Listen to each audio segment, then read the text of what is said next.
The phrase identity politics has come to be used as a sort of political insult. It's a shorthand way of accusing someone of pandering to voters based on race, religion, gender. From white nationalists and Donald Trump to the politics of liberation and demands for equal rights, conflicts between identity groups dominate our political discourse. It sometimes feels that everyone is playing the identity politics game these days. How did we get here? Is the rise of identity politics really that big a problem? Is it really that new? And if it is, what should we do about it? Welcome to Polarised, the podcast from the RSA that's all about the big divides in our culture and our politics. It's presented by Matthew Taylor and by me, Ian Leslie. And in this episode, we're talking to Francis Fukuyama about identity.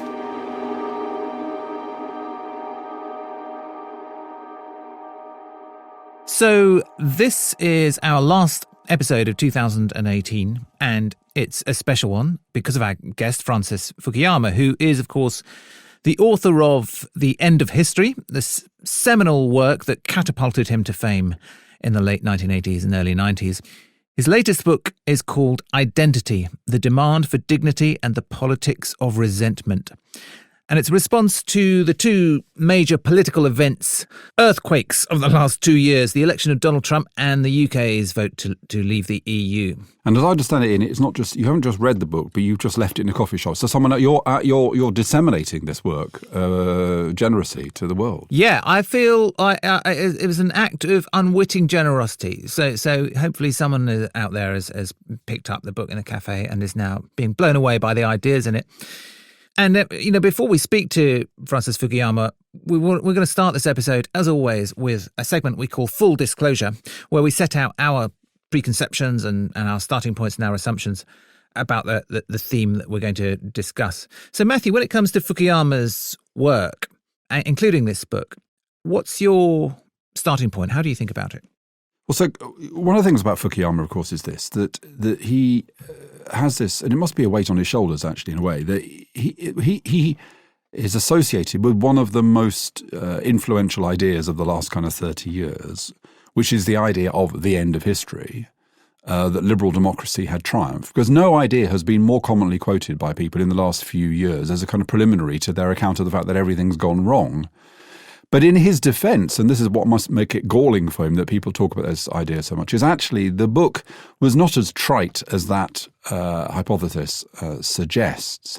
And actually Fukuyama's work is always really worth reading, because I think you said the other day, Ian, when we were talking about Jonathan Haidt, that you were slightly critical of the most recent book because it didn't put what was going on in American campuses in context. Fukuyama always puts things in context. He gives them a place through a kind of historical panorama, and he wants to take us back to some of the great philosophers when he talks about what's going on in the modern world. And actually, at the end of history, whilst he did talk about what seemed to be the triumph of liberal democracy on the one hand and the market economics on the other, at the end of that book, he also recognizes that there is still a problem. And the problem is this, that people want something that he calls thymos from the Greek, which is a notion of status, of reputation, which links to notions of identity. And so he says at the end of the book, well, this all seems to work, this system seems to be resilient, but still, how do we resolve the issue? Or how are we going to deal with the fact that everybody wants to be recognized? And how does that happen? And fascinatingly, in the book, he even refers to Donald Trump, and I'm going to ask him about this when we talk to him, and how it is that a figure like Donald Trump gets the kind of recognition that he clearly wants in this world. He has a prediction. It turns out he was wrong about that. But the other thing is this. I've spoken a bit on these programs, Ian, about how I think we need to connect what's going on in the world to a kind of deeper existential question about how it is we live our lives. And I think Fukuyama does that in this book, Identity. Yeah, and he does it with enormous learning, obviously. He's incredibly informed, deeply knowledgeable about the history of political thought and philosophy. And he's a great storyteller. So he unfolds these kind of long intellectual narratives, really. And they kind of roll along and they're very persuasive. But I guess one of the questions I have is, underneath the force of those stories, What does that obscure? And is identity politics, is it really a new thing? Is it a radical break, as he seems to suggest at the start of the book? Or is it just that we've noticed that this is basically what politics has been about all along? That turn from identity being neutral or even positive to being negative, that's interesting. Yeah, my question is, has politics always been in some sense about who you are and sort of aligning yourself with certain groups, whether it's a group within your society or the country as a whole? And perhaps we've always imagined that it's just about rational debate and argument and discussion and debate and policy and things like that. And actually that's really been only ever a secondary concern. Great. Well, I think that's enough Fukuyama foreplay. Let's talk to the great man.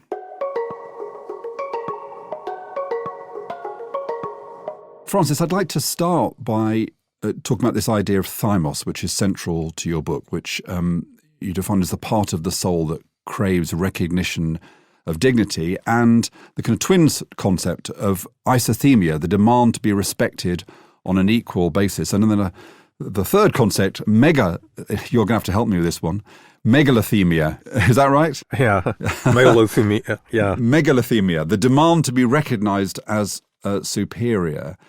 And the book is really all about how it is we kind of deal with these different ideas of recognition and dignity. So how has it come about, do you think, that these concepts are so central to understanding our politics today?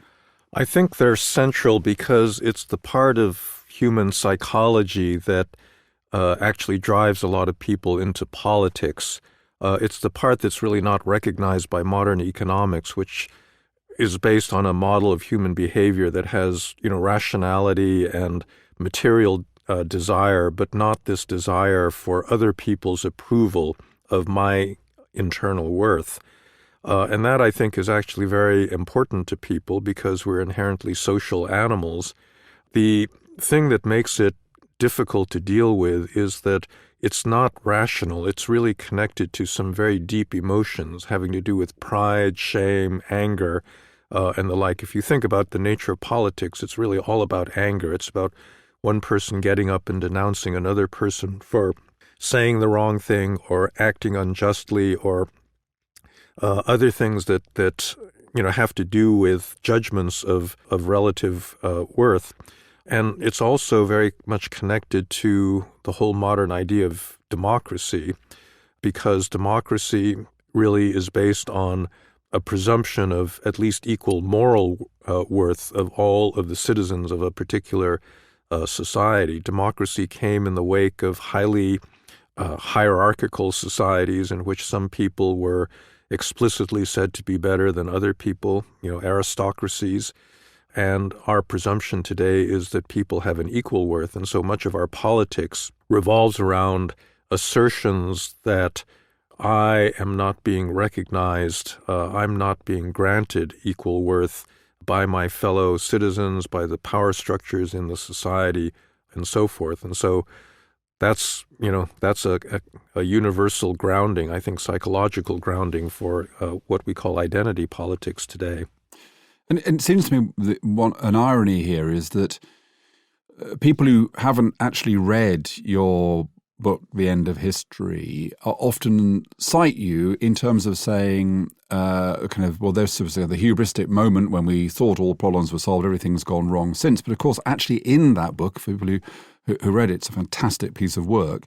You recognize yourself right at the end, I'm quoting you now, the danger exists that we will return to being first men engaged in bloody and pointless prestige battles. You even mention Donald Trump in that context. So in a sense, you've always understood that there was a problem about however well society might appear to be functioning, this question of how it is that we met people's individual and group desire for dignity and recognition. Well, that's right. So I think that democratic revolutions are based on this desire for equal dignity. If you think about Mohamed Bouazizi, the Tunisian vegetable seller that had his cart confiscated and subsequently immolated himself in despair over his lack of recognition by the authoritarian government of Ben Ali, you can see that the demonstrations that followed, that toppled this dictatorship, were really about wanting to live in a regime that recognized the basic humanity of its citizens. But I think the problem is that once you achieve that, once you live in a democracy that grants you rights, right to speak, right to belief, right to participate, right to vote, it's not enough that people begin to take those rights for granted, and then they begin to, and it's perfectly reasonable that they do this. They say, well, yeah, we're living in a society that's committed to equal rights, but I'm actually not being treated equally, particularly if you're a member of a marginalized or discriminated against group. And that, I think, is what's led liberal societies, liberal democratic societies, into the kind of identity politics that they're experiencing today. So this question of how it is we got to this place, I just want to test out on you a way of thinking about this, which is based on the idea, which I think you can derive from anthropology, sociology, psychology, that there are kind of three fundamental kind of ways of organizing human life or motivations for human beings. And the first is around authority and expertise and leadership and all that kind of stuff. The second is around some notion of self-interest, self-development, autonomy, psychologists would refer to it. And the third is a kind of connectedness instinct.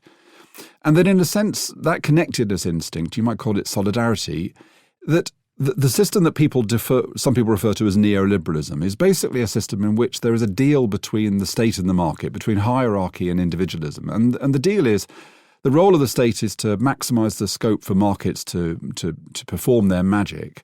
And in return, the economy will grow and states will have some money which they can use to ameliorate some of the effects of market economies.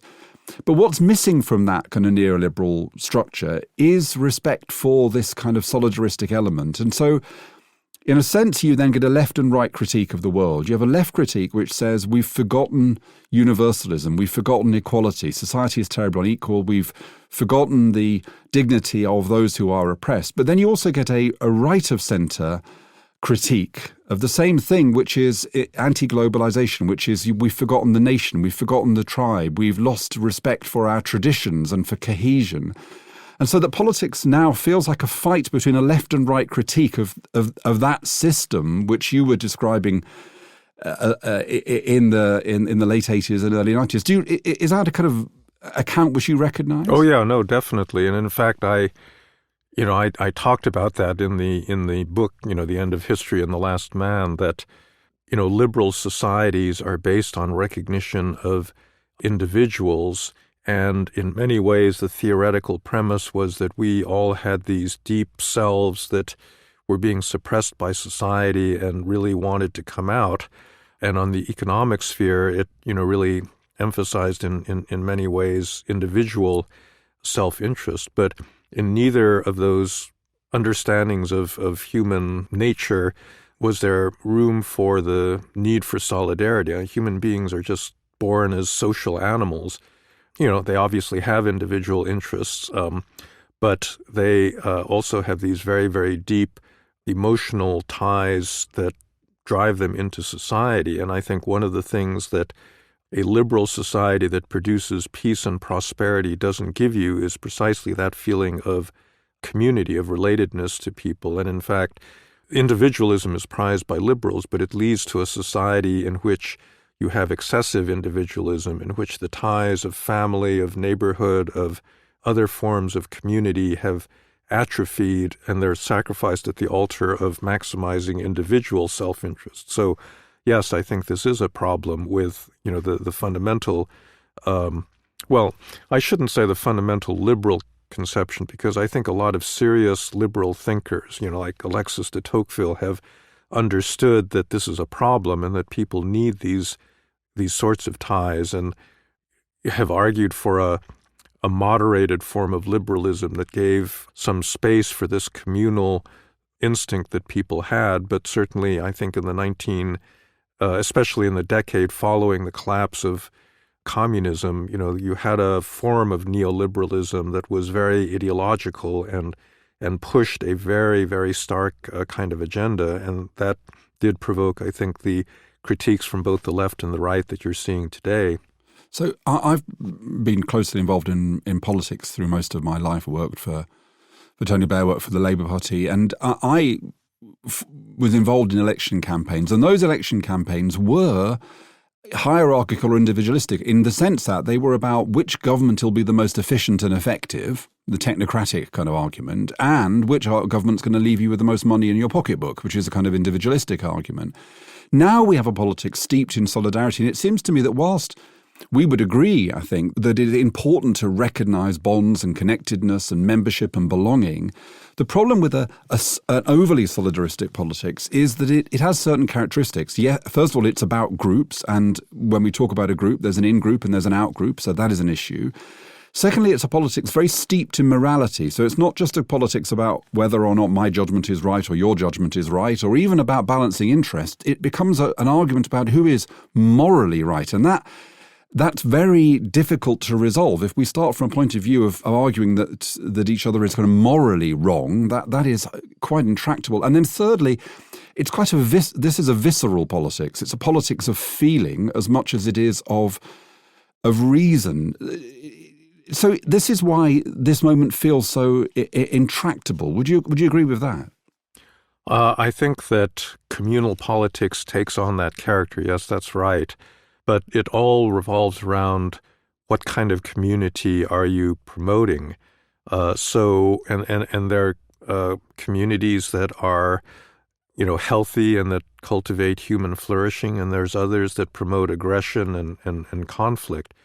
So, for example, I argue that a lot of modern democracies need a stronger sense of national identity, that they're becoming fractionated according to identity groups or polarized, between, major poles like Remainers or Leavers or red and blue states, and that what they need actually is a greater sense of common identity that will allow them to disagree over policy issues but still feel an emotional attachment to the unit that actually is the democratic decision-making unit, which for, all of the supranationalism in the world remains the nation state. If you have the right conception of a national identity, it can be integrative, but it does not necessarily have to be discriminatory. Now, this is one of the sore points, that a lot of people simply cannot dissociate national identity from a kind of old-fashioned ethno-nationalism that's exclusive and discriminatory and aggressive. But in fact, I don't think you can have a successful political system without something like national identity. And given the de facto diversity of modern societies, that national identity can't really be based any longer on ethnicity or religion or, one of the other traditional ways of defining it. It has to be based on something different. I agree with you. I just wonder how to inculcate or re-inculcate that spirit of I'm going to call it patriotism, what you're calling national identity. Particularly, we can talk about Britain too, but just thinking about the US first. Obama rose to fame before he was president with this fantastic speech about how American people don't want to recognize themselves as living in blue states and red states, and how actually it doesn't matter if you're gay or straight, man or woman, Republican or Democrat, you all want to believe in the flag and in the kind of in the unity of the nation. And get to the end of his 2 terms, and the nation feels more bitterly divided than ever. And he was a great advocate and a great storyteller for that vision of a diverse, multicultural, but essentially united nation. But on his own terms, the country went backwards during the 8 years he was in power. So what's going on there? And is there really anything that you can do about that? Well, no, you're right that I think that the country ended up more polarized after his 8 years. I guess it also depends on the particular historical moment, because, he governed right in the wake of the biggest financial crisis since the Great Depression. There was a lot of economic disruption. A lot of people lost their homes, their jobs. So there's a lot of objective basis for anger at that moment. And I think sometimes the salience of an appeal for something like national unity really depends on an external shock or an external sense that, we really are in this together. There was a brief moment after September 11th when, the American nation felt like it was quite unified because it had been attacked by this very, strange and hostile terrorist group. So I think, unfortunately, Obama may have come at the wrong moment, but I don't think that means that in the future it would not be possible to have a leader that did rise above the polarization and did make a case for greater unity. I'm not totally convinced by that, because it seems that what you're saying is it took an act of war for America to feel unified, and then even then it didn't last very long. And in a sense, you could argue that bin Laden and Al-Qaeda were right in their analysis of American democracy at the time, that even though their network was almost eradicated and bin Laden was shot, and so it looked like some sort of America had come together and triumphed over the enemy. Of course, now, whatever it is, 15 years or more later, they were right to foresee the fact that America would splinter, partly as a result of what they did. So I'm not I don't think it was just a question of bad luck that Obama just came at the wrong time. It seems like there are kind of deeper forces at work kind of pushing Americans apart, and that they can't just be brought together by talk of, everybody under the same constitution. Well, that's there's no question it's a big challenge. But I think if you look at American history, there have been periods when we've been equally polarized, and yet you did recover from that. I mean, the worst case of that was obviously the Civil War, where you actually had 600,000 Americans killed as a result of an irresolvable political conflict. Yeah, that was pretty bad polarization. That was pretty bad. Yeah. Polarization. And after the conflict, the South was deeply, deeply resentful, and it really took another 100 years in a sense. And I would say actually a lot of those wounds still haven't been completely healed. But if historians looking back at that period, I think, do believe that the right kind of leadership could mitigate some of that. I think a lot of people felt that Lincoln's assassination was, in a sense, a big historical tragedy, because he had the sense that you really needed to reintegrate the South and rebind the nation, and that once he was gone, you had the more radical Reconstructionists take over that increased the resentment of Southerners and then led to their reintegration on terms of segregation and Jim Crow and so forth. I would also say that there are certain symbolic acts that did help to mitigate that situation, and one of them was actually done by Lincoln before he was assassinated, which was to create the holiday of Thanksgiving, which to this day I think remains one of the most unifying rituals that Americans grow through. And there's other things like, the invention of baseball. The sport was actually deliberately promoted as a way of healing that North-South divide by giving Americans a common pastime and something else to think about. So, I'm not saying that any of this, will necessarily work in the present context, but I don't think it's good for us to think that these structural forces are just inevitable, that there's not, any room for individual leadership or political agency where you can push back against some of the things that are driving us apart. Can I, Francis, can we turn to some questions about what it is we might do about this moment? And I think here the conversation about how it is we bring more balance to our political discourse, how we deal with this kind of overly solidaristic identity-based politics is also linked to pessimism about democracy. The issue now is not so much what is partly what's driving us apart, it's also the weakening of those things that brought us together. And we've talked to a lot of people around these kinds of issues. This kinds of ideas, I'll give you two or three of the ideas that have come up quite a lot. So one is around kind of education, that somehow our education system needs to be better at getting young people to engage with complexity. Jonathan Haidt was talking about social science, philosophy. ways of having conversations, discussions, debates. So are we educating young people to be able to cope with complexity and disagreement? Another set of ideas around democratic reform. Do we need a more deliberative democracy? Are there structural problems of representative democracy, which means it doesn't really fit the modern world? And then a third category of issues is social media. Do we just simply need to regulate social media better? Because social media does seem to absolutely be a kind of feeding ground for this kind of identity. But I'm interested in what you think of those ideas and whether you have your own notions of how it is we might reverse what seems to be a tide going in the wrong direction. Well, I think all of those are plausible candidates. So in my book, I say that we do need better civic education, which has really disappeared from American high school curricula, where students, minority of students know what the three branches of government are, can name even one of the rights in the Bill of Rights, that sort of thing.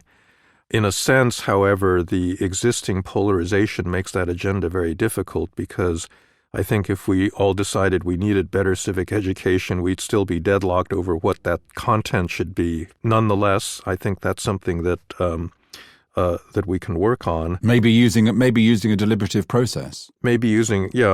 On the institutional reform side, I actually think that, Britain and the United States share this first-past-the-post electoral system that tends to lead to a two-party system.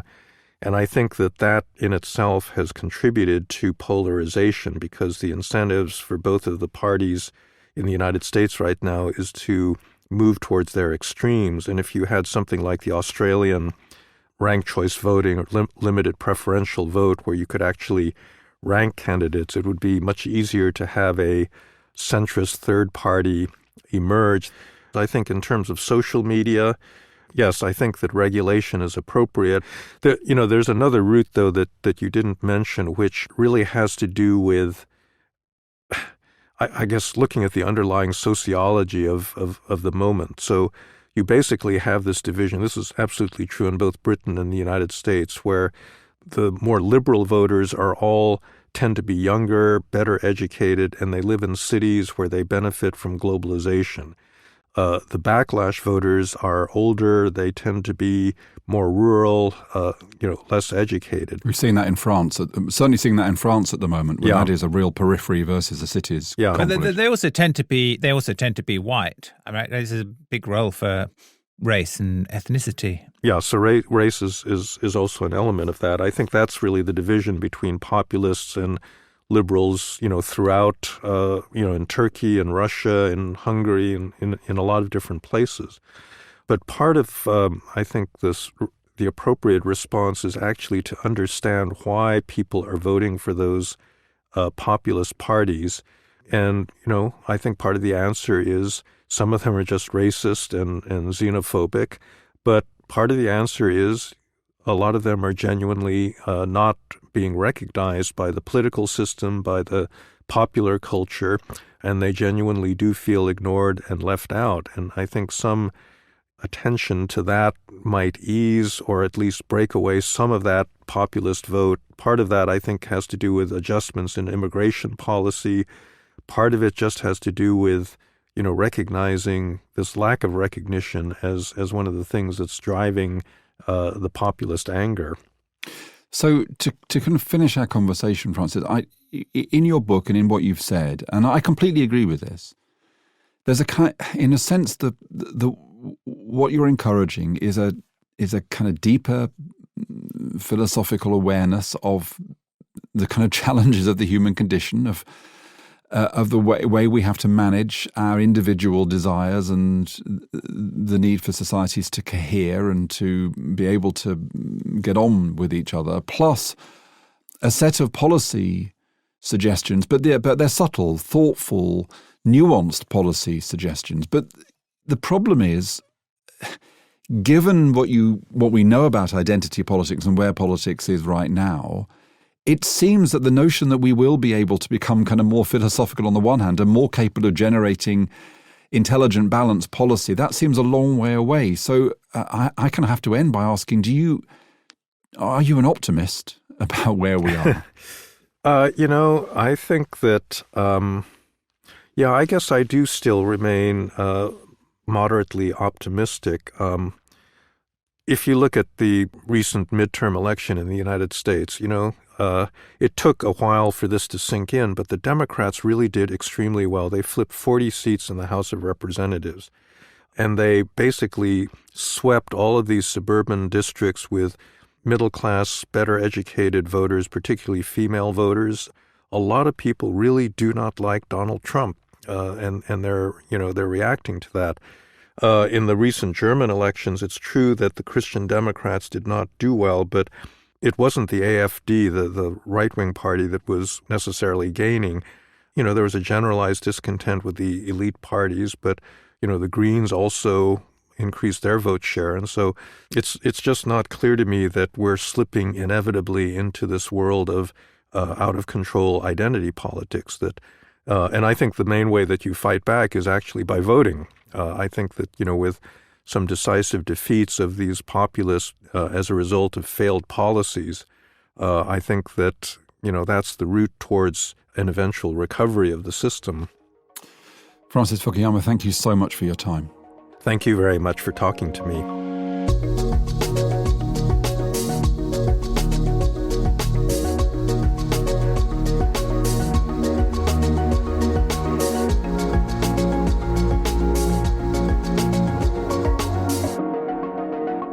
Francis Fukuyama's new book, Identity, The Demand for Dignity and the Politics of Resentment, is out now. And it's a very good read.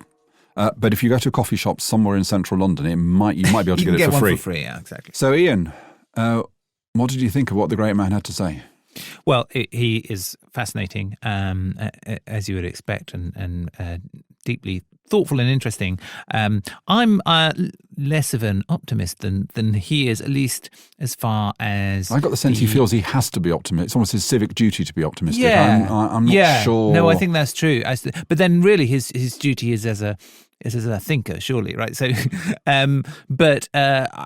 it's hard to see that just because Trump didn't do well in the midterms, that America's going to come back together under a more unifying leader. I wasn't really convinced by his point. Obama had bad timing. I think that if you look at not just America but countries across Europe, he's right that it's not always the far right that does well, although they are doing pretty damn well. But what you are seeing is fragmentation, political fragmentation.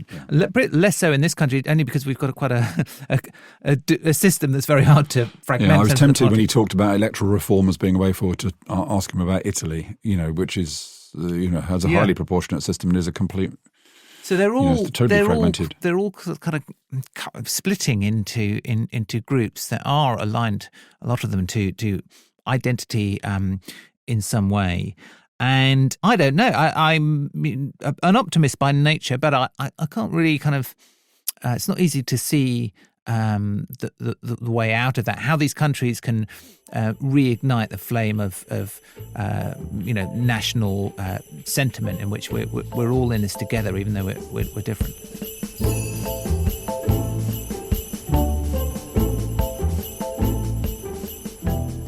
Well, I think in our next programme we're going to be talking to some Germans who've been doing some quite practical things to try to rebuild kind of civic cohesion. But by the time people hear that, we'll have gone through Christmas. Now, one of the things I've said a couple of times on this programme is that we should spend more time with people that we like but who disagree with us. Ian, at Christmas, will you be spending time with people that you like, that you disagree with, or is your I'll be is your spending Christmas time with my family? So of course. But will it be an entirely liberal Christmas that you're having? Yeah, probably will. I mean, I'm trying to think if I'll be seeing anybody. I don't. I really do live in a liberal bubble, right? I mean, it's true what people say about people like me, and in a sense, like this is why I think the debate around social media is interesting, because people talk about the filter bubble.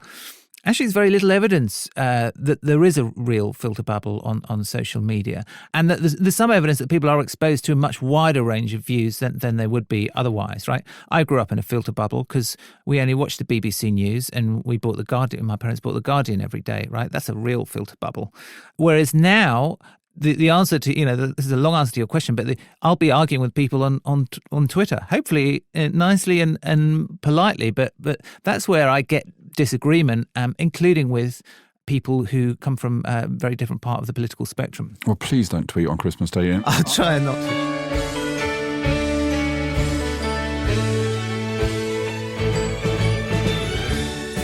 My brother-in-law will be coming to stay with us at Christmas, and he is a member of the Countryside Alliance. He's a former military nurse. And so he does have different views, and he's also got like a north-south centre periphery thing going on, because he wants to bring his dog, and we were looking for a hotel, and we can't find a hotel in London for dogs, and he got quite angry about that. He said that's typical of the north-south divide. In the north, any hotel would take a dog, but in the south, now it's a new theory on me, and that's a new dimension of polarisation. There needs to be a party. Our tolerance of dogs in public spaces. Maybe that's something we can get into in some time in 2019. So, to all of you listening, have a wonderful Christmas and a happy New Year. Thank you for listening. Do please carry on listening, and also recommend Polarised to your friends. Subscribe to it. Polarised was presented by me, Matthew Taylor, and Ian Leslie. The producer was James Shield, and we were brought to you by the RSA.